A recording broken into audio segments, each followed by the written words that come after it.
Chapter 13. Dad was serious about getting serious. The same morning he was released from jail, he went out and got himself hired by a company called Tropical Rescue. It wasn't the sort of work that my father could put his heart into, but I knew why he took the job. It was the boat. They let him use a 24-foot outboard with a T-top and twin 150s, not for fishing, but for towing in tourists who ran out of gas or rammed their boats aground. Normally, my father had no patience for these sorts of bumblers. He calls them googans, or even worse, depending on what kind of fix they've gotten themselves into. But Dad needed the job, so he buttoned his lip and kept his opinions to himself. Unless it's a life or death emergency, the Coast Guard refers disabled boat calls to private contractors like Tropical Rescue, which charge big bucks. They stay busy, too. It's amazing how many people are too lazy to read a fuel gauge, a compass, or a marine chart. They just point their boats at the horizon and go. All around the Keys, you see their propeller trenches, long, ugly gouges like giant fingernails, scrapes across the tidal banks. It takes a few years for the green grass to grow back. Dad's first rescue job was a boatload of software salesmen from Orlando who were stranded all the way out at 9 Mile Bank.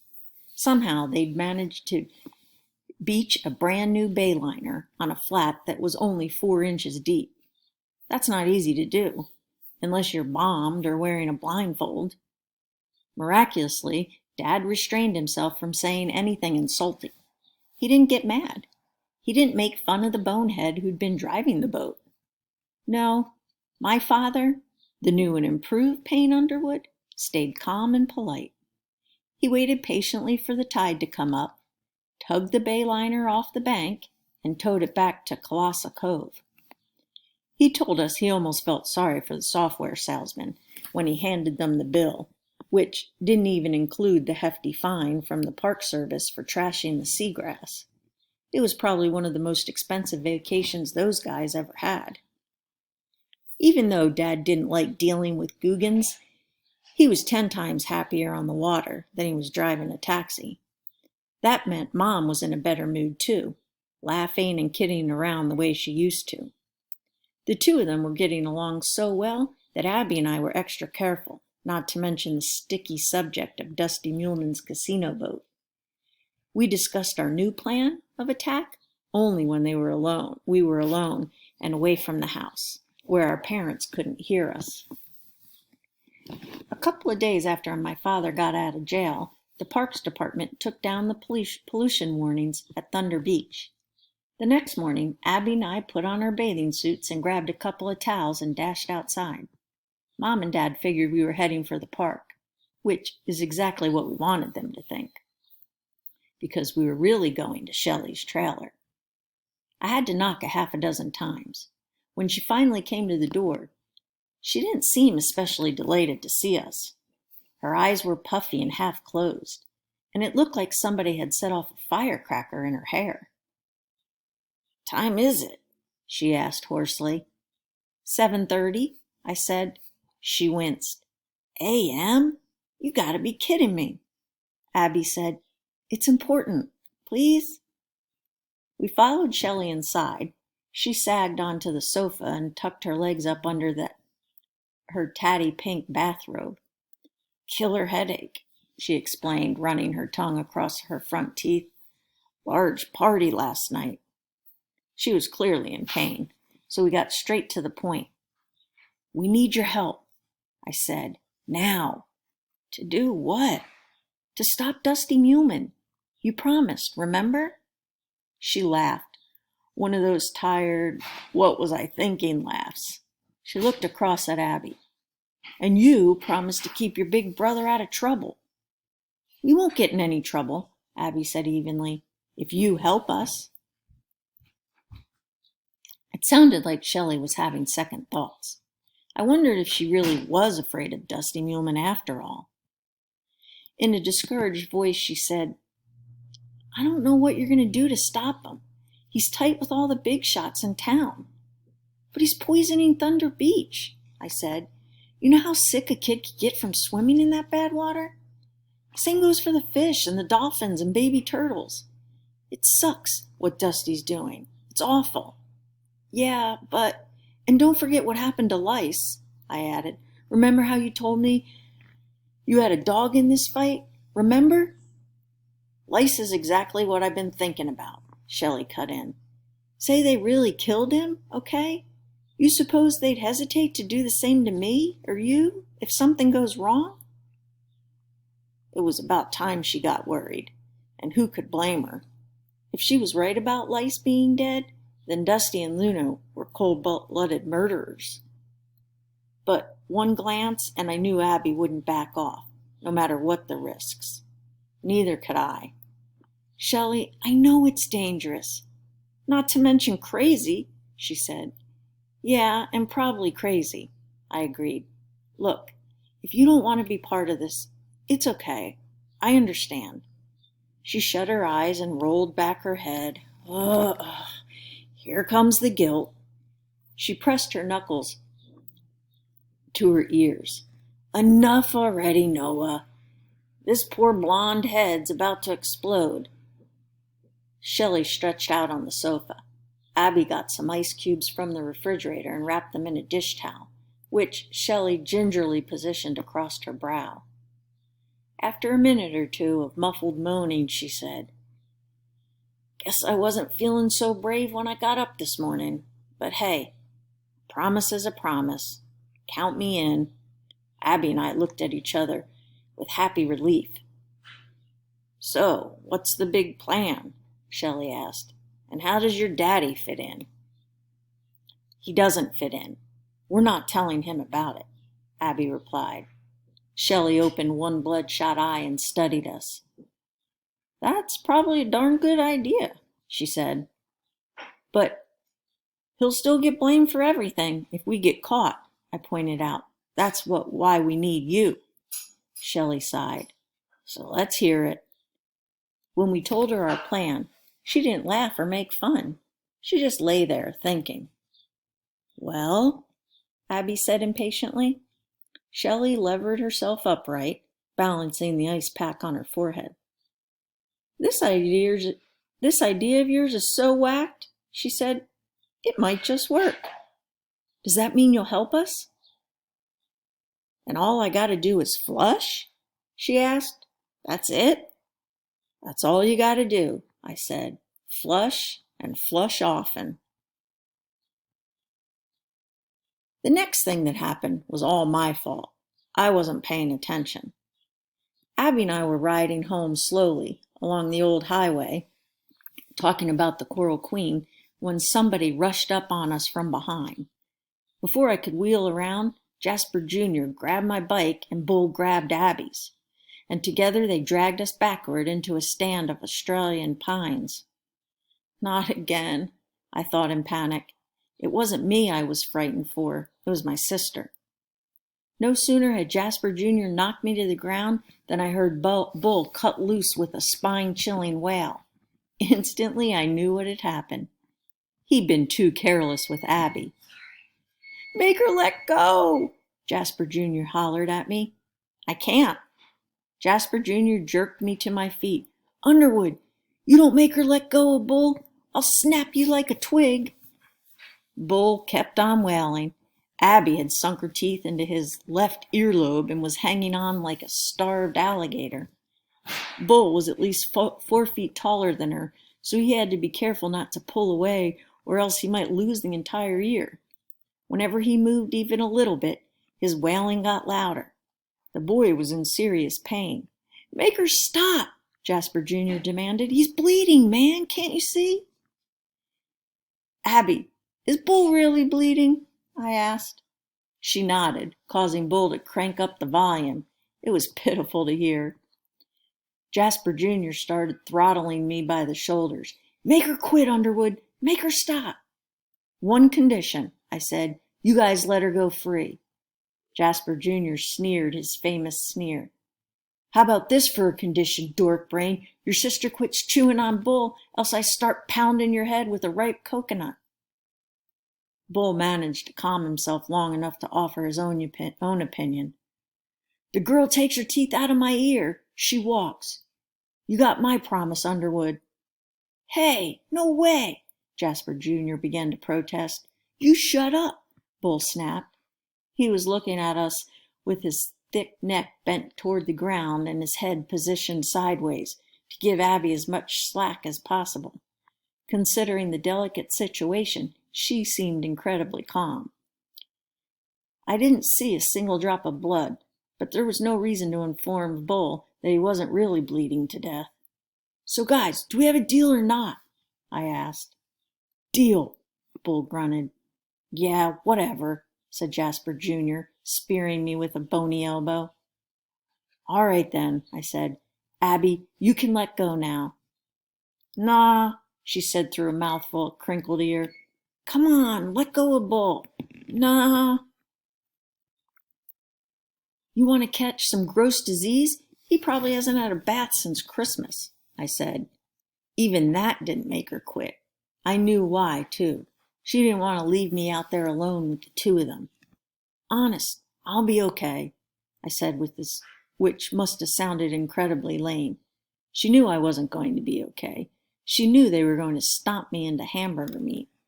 "Nah," my sister said empathetically. "Abby, come on."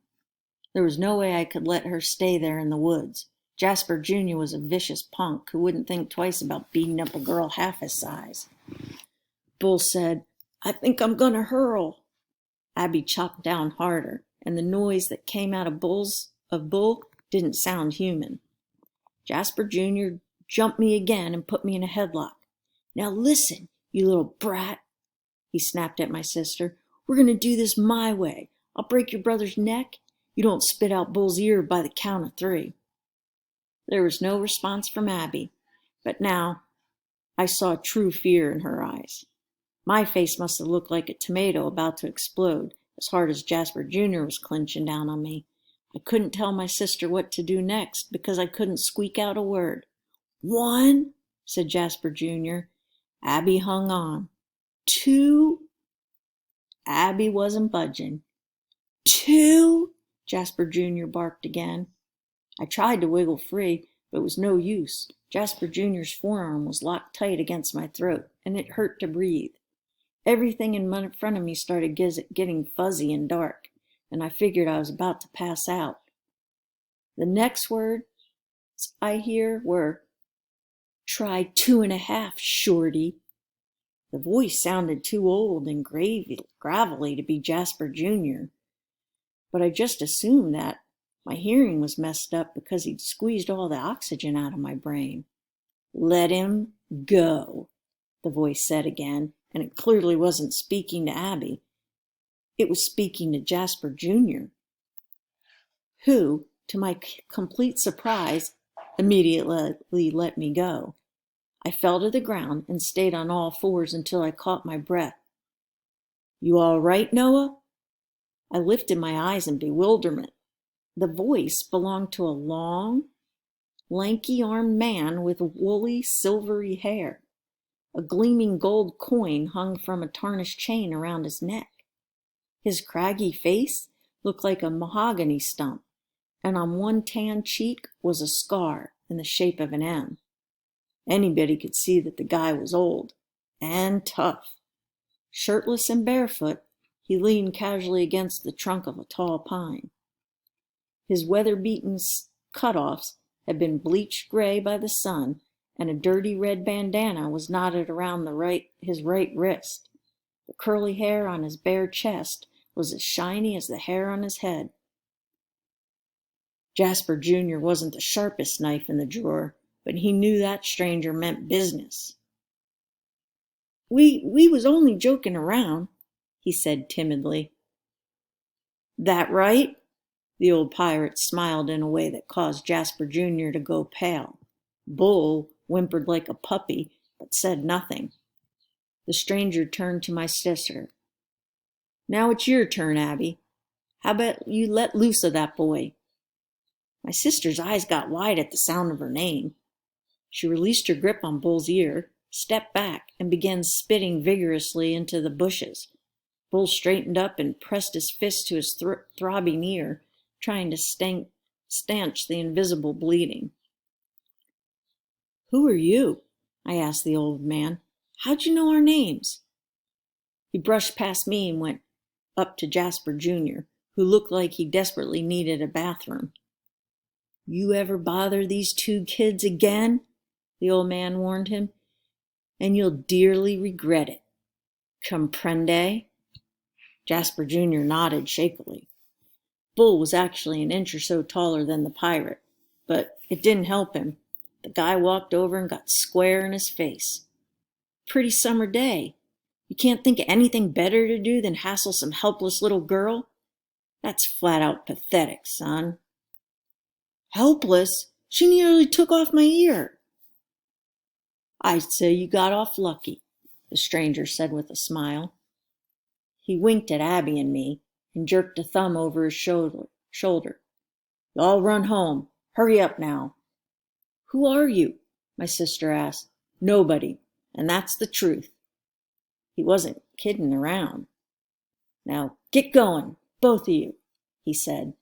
"Me and the boys are going to finish our chat." Abby and I quickly retrieved our bicycles and took off. As soon as we were out of the trees, we started pedaling for home as fast as we could. "You ever seen that guy before?" Abby asked breathlessly. "I don't think so." "Then how'd he know who we were? Has he been spying on us or something? He looked kind of dangerous, Noah. You think he's dangerous?" "Abby, I honestly don't know. Maybe I should have creeped out by the strange old pirate, but I wasn't. For some reason, I believed everything he said in the woods, except the part about him being nobody." It was an hour before dark when we got out of the islands called the Cowpens. They got the name because Indians supposedly kept sea cows penned up there a long time ago. Dad tossed the anchor into the deep hole about 200 yards from the main channel. The Tropical Rescue towboat was bigger than Dad's bonefish skiff, so there was plenty of room for Mom to ride along. She said yes, too, which was a nice surprise.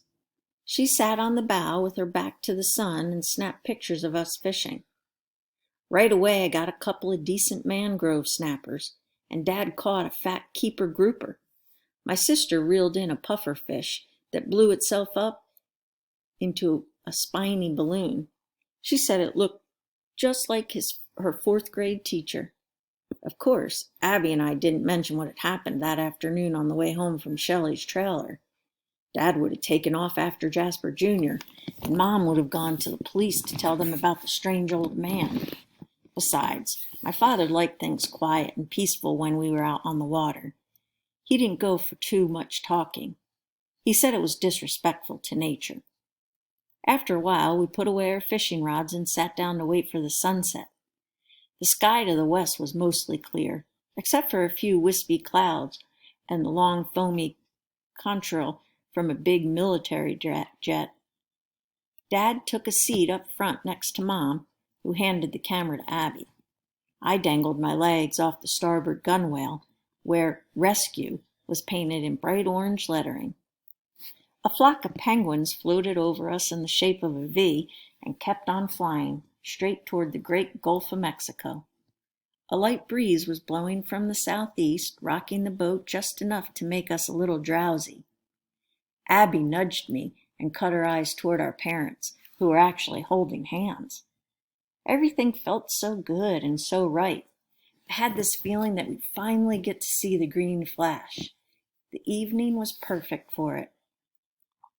Gradually the sun changed from gold to blazing pink and seemed to turn liquid as it dimpled the horizon. None of us said a word because we didn't want the moment to end. People who've never seen a sunset at sea would be blown away. Time seems to slow down until finally that huge blazing ball looks like it's just hanging there, balancing on the far edge of the earth. In reality, though, it's dropping fast. As the last rosy crescent melted into the Gulf, I felt myself leaning forward, squinting hopefully at the skyline. Then the sun was gone, leaving a pale lemon emptiness. I glanced over at Abby, who was putting the camera away. She smiled and shrugged. "Wow, that was gorgeous," my mother whispered. "Yeah," said Abby, "but no green flash." "Maybe next time," my father said, as he always did. I turned my gaze back to the horizon and held it there.